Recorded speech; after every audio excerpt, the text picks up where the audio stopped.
এই হচ্ছে museum entrance. Right 12টার সময় এলেই কিন্তু আপনাদের টিকিট কাউন্টার প্রপারলি খুলছে। কয়েদিরা এখানে যেভাবে থাকতেন আর কি, এই সেই দীনেশ গুপ্ত, এই সেই জায়গা যেখান থেকে ফাঁসি দেওয়ার অবস্থা ছিল। এই কক্ষে রয়েছে ডক্টর বিধানচন্দ্র রায়, নেতাজি সুভাষচন্দ্রের কক্ষ।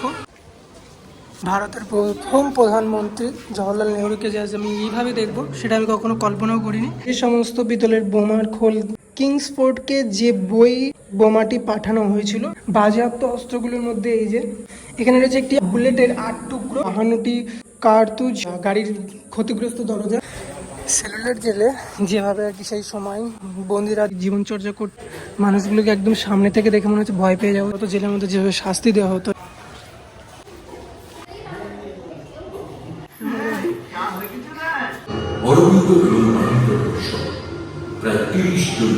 একটা লাইট শো চলছে। ভারতের প্রথম পতাকা হচ্ছে আলিপুর জেল হসপিটাল। এখানটায় কিন্তু মুখ্যমন্ত্রীকে নিয়ে একটি কক্ষ তৈরি করা হয়েছে। ভারতীয় ইতিহাস, তিনি কবিতা লিখছেন।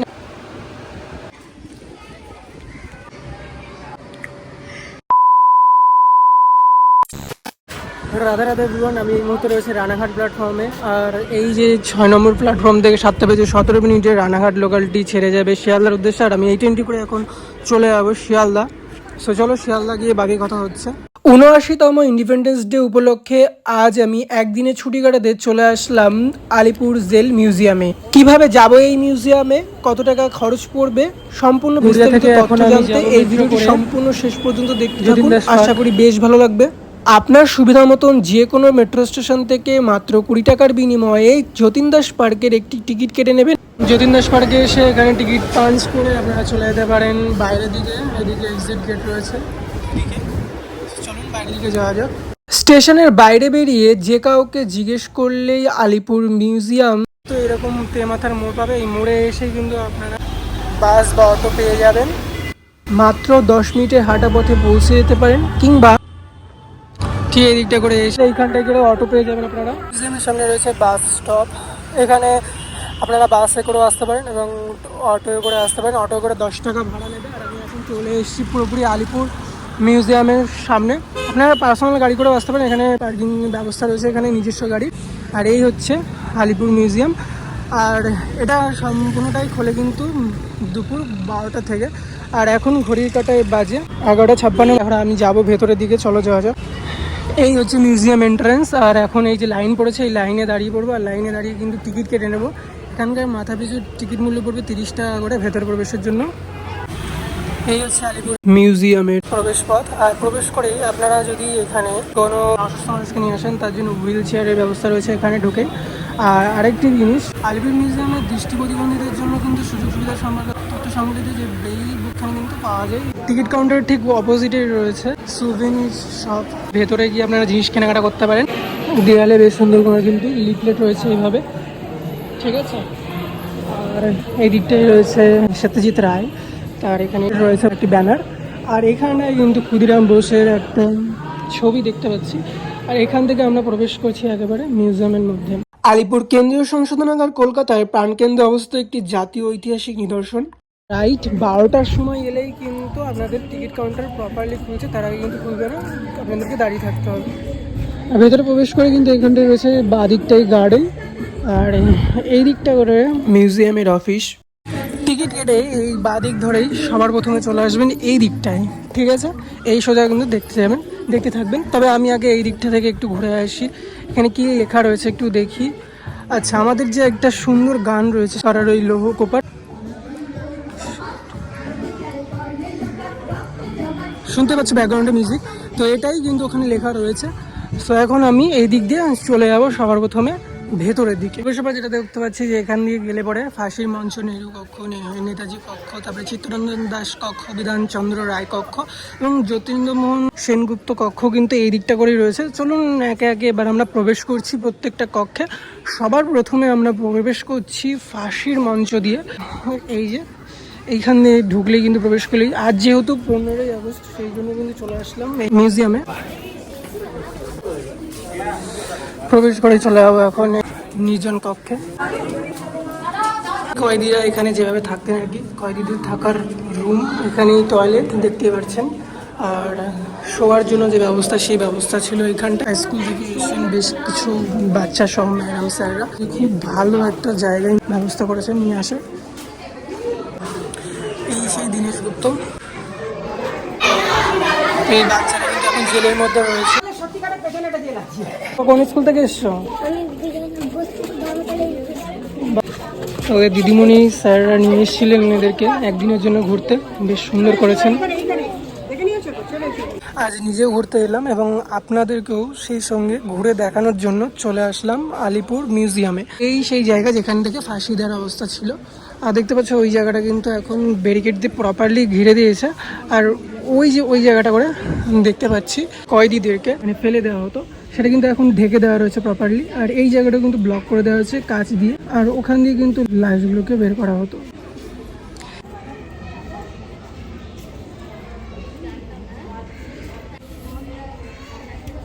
কিভাবে ফাঁসি হয়েছিল দীনেশ গুপ্তার সেটা কিন্তু লেখা রয়েছে দেওয়ালে।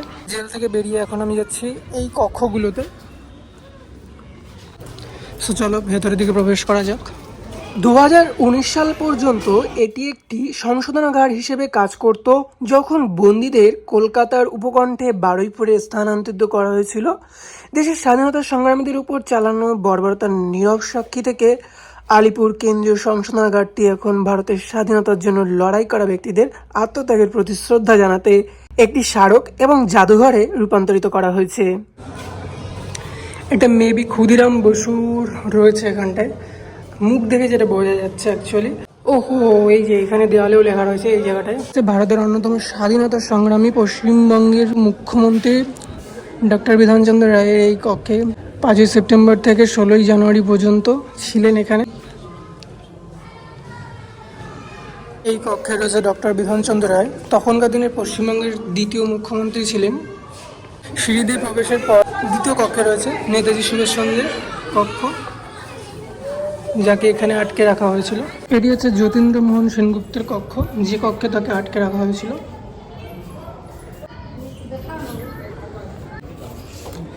এটি চিত্তরঞ্জন দাসের কক্ষ, তবে তিনি কিন্তু যখন একটু সুযোগ পেতেন তখন কিন্তু এই বাইরে থেকেই পরিবেশটাকে দেখতেন, সেটাকেই এখানে রিপ্রেজেন্ট করা হয়েছে।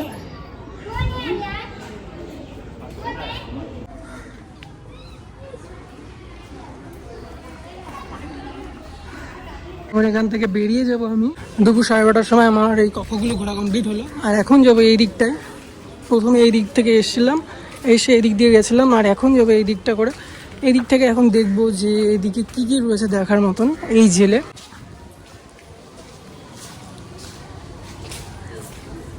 প্রথমে আমি যাবো এবার বাঁ দিকে, দিক দিয়ে দেখবো। এই দিকটা করে চলে আসলে আমরা প্রথমেই এবার পেয়ে যাব নেহেরু কক্ষ। সো চলেন ভেতরের দিকে প্রবেশ করা যাক।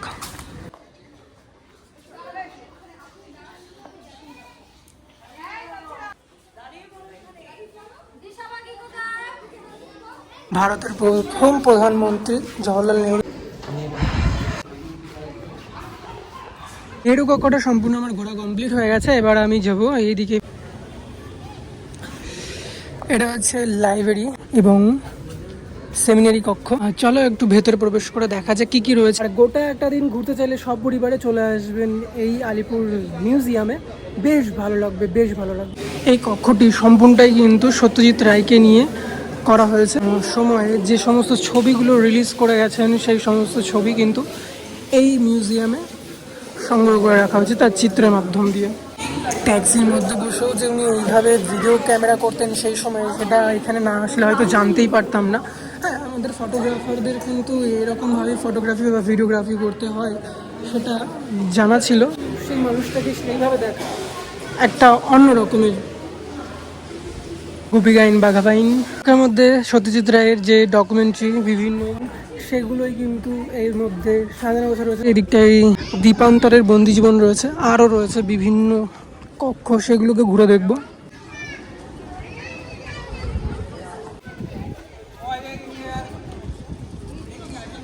আপনাদের যদি খুব জানতে ইচ্ছুক হন, অবশ্যই জানার খুবই ইচ্ছা হবে, তাই এখানে কিন্তু কিউআর গাইড রয়েছে, যেখানে কিন্তু স্ক্যান করলে আপনারা ভয়েসের মাধ্যমে এর যে ইতিহাস সেটাই কিন্তু এখানে জানতে পারবেন।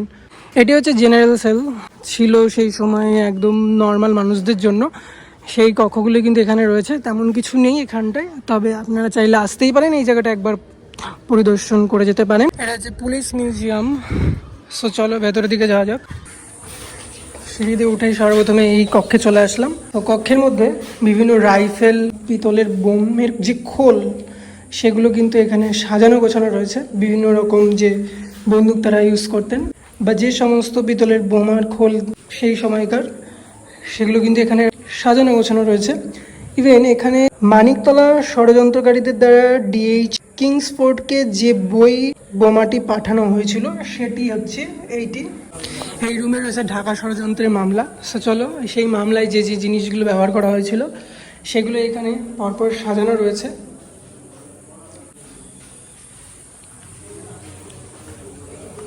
রুম নাম্বার 3-তে রয়েছে ধুলদিয়া ডাকাতি মামলা, সেই মামলায় যেগুলো ইউজ করা হয়েছিল। তখনকার দিনের যে বোমার খোলে পাওয়া যেত, যে বোমার খোলগুলো, সেগুলোই কিন্তু এগুলি। ঠিক আছে, এটা হচ্ছে 27শে অগস্ট 1927 শালকিয়া গৌরমোহন দাসের বাড়িতে লোহার বোমার খোলা পাওয়া গিয়েছিল, এই 4টে সেটি। আর বাকিগুলো আপনারা এসে এখানে বেশ সুন্দরভাবে দেখে নেবেন। আর এটি হচ্ছে 23শে ডিসেম্বর 1916 দিল্লিতে মহামান্য ভাইসরয় লর্ড হার্ডিঞ্জের উপর যে নিক্ষিপ্ত বোমার অংশগুলি, সেগুলোই কিন্তু এগুলি। সেই বোমার যে সেট করা হয়েছিল, সেই বোমার সেই ক্যাপিটাল ষড়যন্ত্রের মামলা, সেটাই এটা 1910-এর। রুম নাম্বার 4-এ রয়েছে আরবি রৌদ্র অস্ত্র লুট মামলা 1914 থেকে 1916 যে আগরপাড়া ডাকাতি হয়েছিল, সেগুলোই এখানে রিপ্রেজেন্ট করা রয়েছে এই রুমগুলোতে। তারই বেশ কিছু অস্ত্রশস্ত্র যেগুলো সেই সময়কার ব্যবহার করা হয়েছিল। রুম নম্বর 6-এ রয়েছে যে অস্ত্রগুলো বাজেয়াপ্ত করেছিল, সেই বাজেয়াপ্ত অস্ত্রগুলো কিন্তু এখানে রয়েছে। বাজেয়াপ্ত অস্ত্রগুলোর মধ্যে এই যে কুমিল্লা রাজকাটচেরি তল্লাশির সময় কুকরি পাওয়া যায়, যে কুকরি, এগুলো হচ্ছে কুকরি। ফার্স্ট টাইম দেখলাম আমি কুকরি। আর তখনকার দিনের রাইফেল, এখানে রয়েছে একটি বুলেটের 8 টুকরো। এখানে বিভিন্ন টাইপের বুলেট সেই সময় হরিপদ চৌধুরীর থেকে 52টি কার্তুজ উদ্ধার হয়েছিল। এগুলো সেই কার্তুজ। 1917 7ই মে 32 নভেম্বর ডাকাতির সময় ফেলে যাওয়া একটি 6 চেম্বারের 4টি চেম্বার গুলি বোঝাই রিভলভার, সেটি কিন্তু এখানে সংগ্রহ করা রয়েছে। সময়কার ব্যবহৃত গাড়ির ক্ষতিগ্রস্ত দরজা, ইভেন গাড়ির চাকা, বিভিন্ন রকমের বুলেট এখানে সাজানো গোছানো রয়েছে। এবং জাতীয় আন্দোলন হয়েছিল সেই সময় যে সমস্ত অস্ত্রগুলো ইউজ করা হয়েছিল, আমি ইউনিক টাইপের কিছু জিনিস যেগুলো দেখতে পাচ্ছি সেগুলোই আপনাদের সামনে রিপ্রেজেন্ট করলাম। এগুলো আপনারা এখানে এসে খুব সুন্দরভাবে একদিনে ঘুরে দেখবেন, বেশ ভালো লাগবে। হ্যাঁ, মহাত্মা গান্ধী কলকাতার 13ই আগস্ট থেকে 6 সেপ্টেম্বর 1947 সালে যে হামলা হয়েছিল, লোহার বাটযুক্ত স্টেন গান, এছাড়া বাট ভাঙা তলোয়ার, কাঠের বাটযুক্ত একটি গুপ্তি। ঘড়িকাটা 1টা বাজে। আর পুলিশ যে মিউজিয়ামটা ছিল এখানে, সেটা কিন্তু আমি বেশ সুন্দরভাবে ঘুরে দেখালাম। বন্দীদের জীবনচর্যা কীভাবে ছিল সেই সময় তারা এই জেলগুলোর মধ্যে, সেটাই কিন্তু এখানে তুলে ধরা হয়েছে। সেলুলার জেলে যেভাবে আর কি সেই সময় বন্দিরা জীবনচর্যা করত, জেলের মধ্যেই কিন্তু এইভাবেই নাপিত চুল কেটে দিতেন।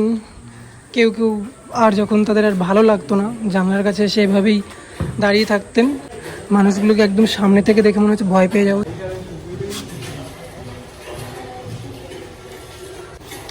এছাড়াও যে অকথ্য অত্যাচার করা হতো জেলের মধ্যে, যেভাবে শাস্তি দেওয়া হতো আর কি মানুষদের, সেটাও কিন্তু এখানে তুলে ধরা হয়েছে।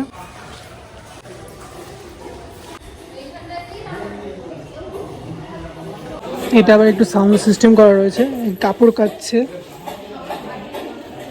স্নান করছে। এখান থেকে যে সাউন্ডটা পেলাম, বলছে এইভাবে কয়েদিদেরকে অকথ্যভাবে অত্যাচার করে রাখা যেতে পারে না এই সেলুলার জেলে, সেটাই শুনতে পেলাম। যেমনটা হয় আর কি জেলের মধ্যে থাকলে।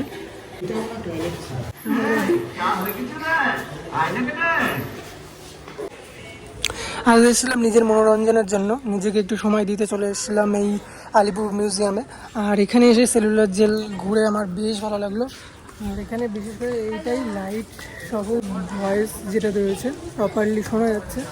তাদের মধ্যে কথোপকথন, সেই কনভারসেশন কিন্তু এখানে ভয়েসের মাধ্যমে রিপ্রেজেন্ট করে রেখেছে। তো আপনারা আসবেন, বেশ ভালো লাগবে আপনাদের, আমি কিন্তু বলছি নিজে থেকে। এদিক দিয়ে চলে আসলে চলে যাবো এবার আর্ট গ্যালারিতে, 5 নম্বর সেল এটা। আর্ট গ্যালারির মধ্যে এভাবে কিন্তু মা দুর্গাকে বেশ সুন্দরভাবে সাজিয়ে রাখা রয়েছে।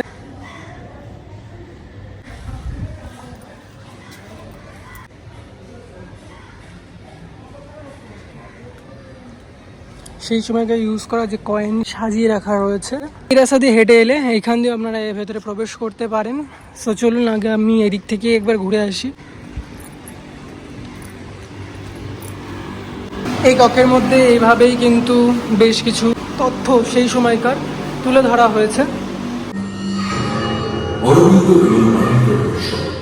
প্রায় 30 জন রয়েছিলেন এই যে হঠাৎ খবর এলো নরেন্দ্রনাথ বসু ব্রিটিশ সরকারের রাজসাক্ষী হয়েছে। সমস্ত পরিকল্পনা তিনি ব্রিটিশকে জানাবেন। এর মধ্যে বাংলায় শো চলছে। ইভেন এখানটায় আন্তর্জাতিক মঞ্চে ভারতীয় পতাকার প্রথম সংস্করণ উত্তোলন কৃতিত্ব, এখানে সেই সম্পর্কে বিস্তারিত জানানো রয়েছে। তো এক এক করে বিভিন্ন কক্ষ আমি ঘুরে দেখব। ক্ষুদিরাম বসু রয়েছে ও প্রফুল্ল চাকি রয়েছে এই জায়গাটায়। ভাই রে ভাই, এটা তো পুরো গোলক। এখানেও একটা লাইট শো চলছে।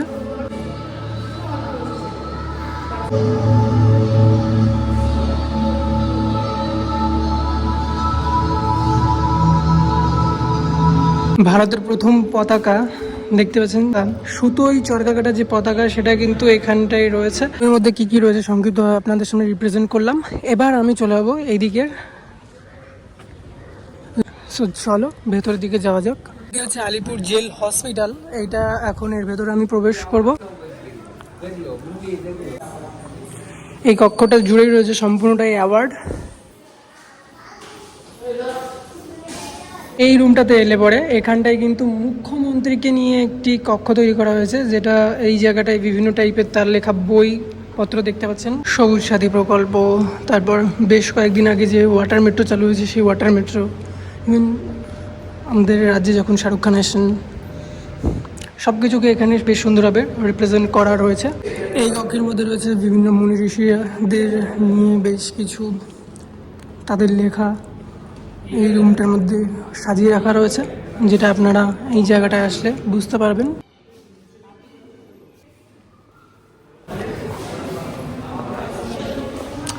চলো উপরের দিকে যাওয়া যাক। এই উপরের কক্ষে কি কি রয়েছে সেটাই আমি এই মুহূর্তে তুলে ধরবো।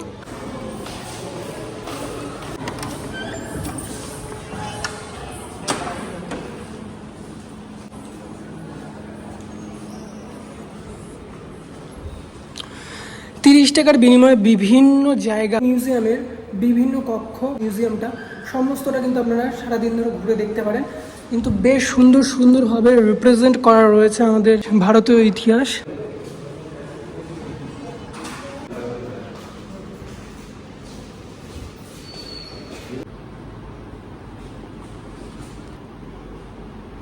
এই চট্টগ্রাম যুব বিদ্রোহ সম্পর্কে বিস্তারিত রয়েছে মাস্টারদা সূর্য সেনের সেই সময়কার সমস্ত ইতিহাস আপনারা এই সমস্ত কক্ষ ঘুরে ঘুরে দেখতে পারেন। ভারতের মুক্তি সংগ্রামের বাংলা, নারী শক্তি, বুড়িবালামের যুদ্ধ, এছাড়াও আলিপুর বোমার মামলা। এই রুমটাতে রয়েছে সন্ন্যাসী ফকির বিদ্রোহ, এছাড়াও রয়েছে সাঁওতাল বিদ্রোহ, ৭৬-এর মন্বন্তর, সেই সমস্ত কিছুই কিন্তু রিপ্রেজেন্ট করা রয়েছে প্রত্যেকটি দেওয়ালে এই কক্ষের মধ্যে। এই বিল্ডিংয়ের শেষের দিকে আসলে 207 নম্বর রুমে এখন আমি প্রবেশ করছি। এই রুমের মধ্যে সিস্টার নিবেদিতা, মাতঙ্গিনী হাজরা, সারলা দেবী, প্রত্যেকটা দেওয়ালে কিন্তু তাদেরকে রিপ্রেজেন্ট করা রয়েছে। প্রীতিলতা ওয়াদেদার। এই রুমটির মধ্যে রয়েছে বিশেষ করে মহিলা স্বাধীনতা সংগ্রামীদের তাদের চিত্রসহ সমস্তটা বিবরণ করা রয়েছে।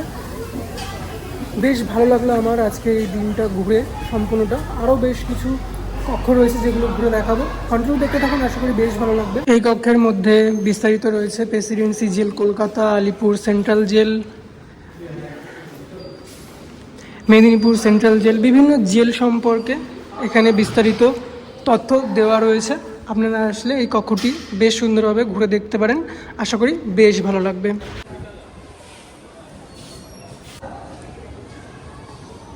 অবশ্যই কষ্ট করে উপরে আসবেন, উপরে আসলে বিভিন্ন কক্ষ রয়েছে, এই বিভিন্ন কক্ষগুলোকে বেশ সুন্দরভাবে ঘুরে দেখবেন, আশা করি বেশ ভালো লাগবে। এই দিকের সম্পূর্ণটা ঘোরা কমপ্লিট, এখন যাব এই দিকটায় রয়েছে নজরুল কক্ষ। ওই মিউজিয়াম থেকে ঘুরে আসলেই চলে যাবো এখন নজরুল কক্ষের দিকে।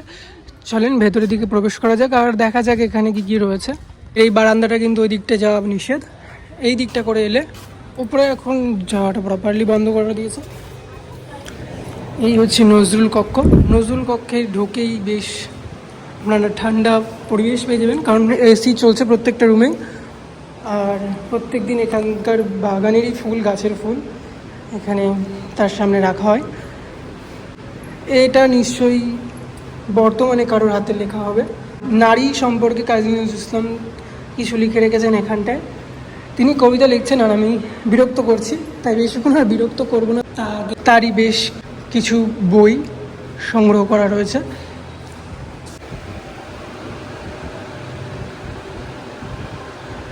নজরুল কক্ষ ঘোরা কমপ্লিট হয়ে গেলে ওয়াচ টাওয়ারে চলে আসবো।